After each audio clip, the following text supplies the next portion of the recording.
Hello नमस्कार friend, हमारे channel में आपका स्वागत है। हम आपको बहुत ही महत्वपूर्ण जानकारी देने वाले हैं अतिथि शिक्षकों के नियमितीकरण को लेकर और रीजॉइनिंग और नियुक्ति को लेकर।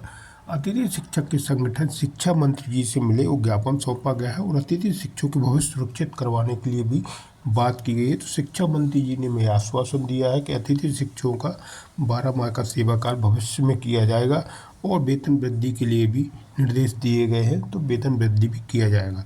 तो अतिथि शिक्षकों की जो मुख्य मांग है अतिथि शिक्षकों का नियमितीकरण, उसके लिए अभी शिक्षा मंत्री जी ने कोई पॉजिटिव जवाब नहीं दिया है, लेकिन वेतन वृद्धि और 12 माह का सेवा काल भविष्य में किया जाएगा, ऐसा कहना है शिक्षा मंत्री जी का। तो ज्ञापन सौंपा गया है अतिथि शिक्षकों के संगठनों के द्वारा। तो मैं पूरे विस्तार से आपको जानकारी देने वाला हूँ, लाइव वार्ता भी सुनाने वाला हूँ। वीडियो में बने रहें, वीडियो पूरा देखें। वीडियो अच्छा लगे तो लाइक और चैनल को सब्सक्राइब जो करना नहीं अपडेट पाने के लिए।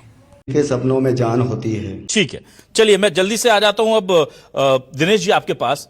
दिनेश जी, लगातार शिक्षा विभाग में ही सबसे ज्यादा इस तरह के प्रकरण सामने आते हैं। इसकी वजह क्या आपको लगता है? क्या क्योंकि देखिए, अगर लापरवाही हो रही तो कितनी लापरवाही होती है, कोई तो सख्ती होती है, कोई तो डर होता है।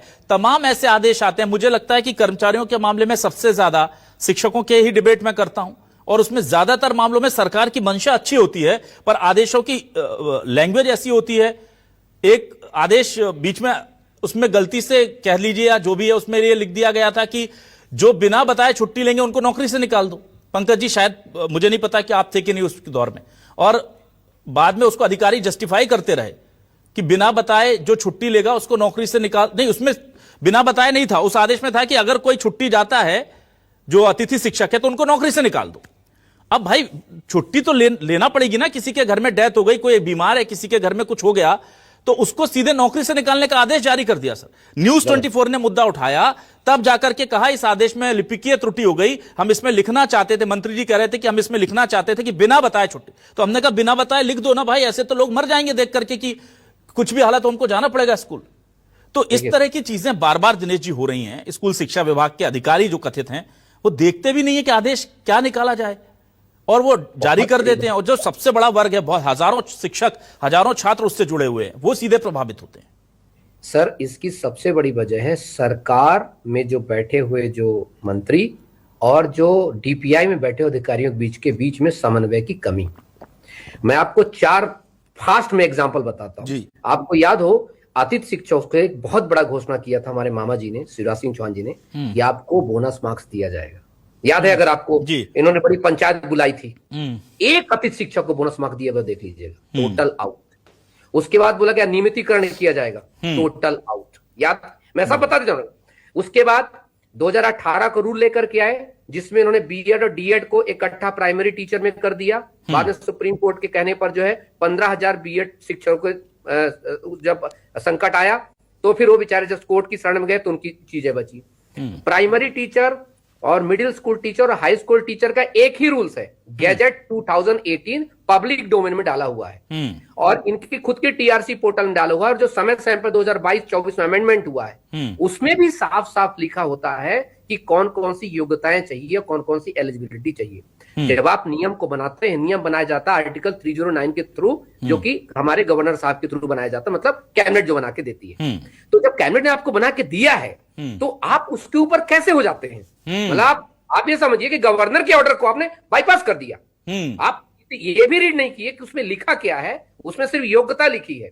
और ये आप देखिए, एग्जाम निकालते हैं 2025 में, रिजल्ट आता है 2026 में, डॉक्यूमेंट वेरिफिकेशन हो रहा है कब? अगस्त में। अरे तो कम से कम ये तो सोचो कि उसका तब तक कम से कम उसका अगर एग्जाम हो रहा है, वो लाखों रुपए दे के डीएड बीएड की फीस बहुत महंगी हो चुकी है, सरकार के पास जाती पूरी फीस। तो उसको इतनी सहूलियत दो कि अगर हमने हाई स्कूल के साथ जो स्टैंडर्ड अपनाया है, मिडिल स्कूल के साथ जो अपनाया है, वो हम प्राइमरी टीचर के साथ करें।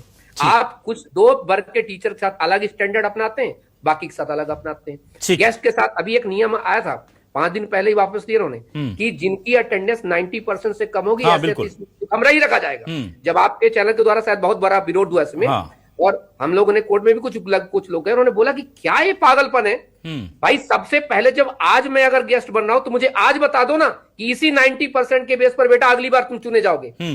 अब आप नेक्स्ट टाइम जब मैं आऊंगा तो आप बोलेगे तुम्हारा 90% नहीं है। मैं इसको नहीं कर पाया क्योंकि 90% अटेंडेंस के लिए जरूरी है कि 90% आप मुझे क्लास भी तो अलॉट करो। बिल्कुल। अभी एक और चीज, अभी एक मुद्दा आएगा आपको 1-2 दिन में इन्होंने क्या किया है, कम से कम 500 ऐसे शिक्षक जिनको बाहर कर दिया है, ये कहते हुए कि एक ही सेशन में आपने डीएड किया है और साथ आपने जो है पढ़ाया भी है। जबकि वो बच्चों ने साफ कह रहे हैं कि सर जुलाई में एडमिशन लिया है, हमारा अप्रैल और मई का तो क्यों काट रहे हैं आप, अप्रैल का तो जोड़िए।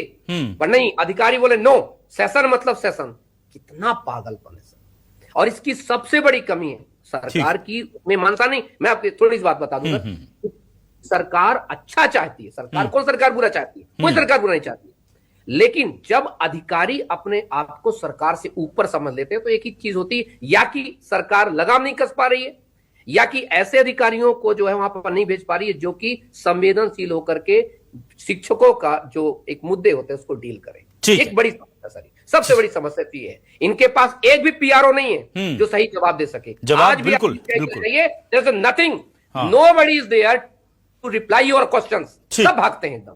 ठीक है पंकज जी, आपके पास आता हूं मैं। पंकज जी देखिए, ये दिक्कतें तो है, और मैं पंकज जी मुझे कहते हुए भी अच्छा नहीं लगता कि बार बार एक ही विभाग के आदेशों की वजह से इतनी ज्यादा शर्मिंदगी अगर झेलने को मिलती है तो सर आपको लगता नहीं कि थोड़ा सा बहुत ज्यादा हिला हवाली हो रही है इस विभाग में? और दिक्कत यह नहीं है कि चलिए सरकार है, सरकार जिसको चाहे जहां पर रखे, हम लोग कोई नहीं होते डिसाइड करने वाले कि कौन अधिकारी होगा, कौन मंत्री होगा, कौन सचिव होगा, कौन नहीं होगा। पर यह मामला चूंकि बच्चों से जुड़ा है, यह मामला शिक्षक जो कि सबसे बड़ी संख्या के कर्मचारी हैं शिक्षा विभाग में, सबसे